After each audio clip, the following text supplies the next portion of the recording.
3 years after Hurricane Sandy, Lisa Washington was reviewing repair records at her Atlantic City HVAC business when she noticed something strange. Every heat pump system she'd rebuilt was getting efficiency complaints, despite perfect mechanical operation.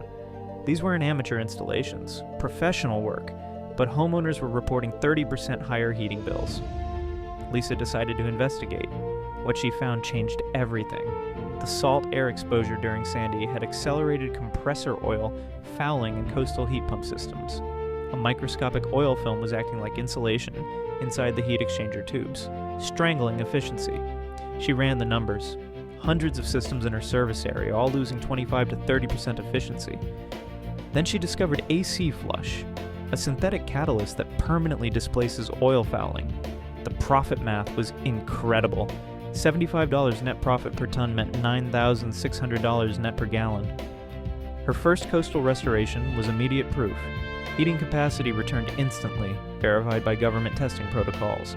Lisa expanded her team within weeks, capturing over $35,000 monthly from efficiency restoration calls. The invisible problem became her gold mine.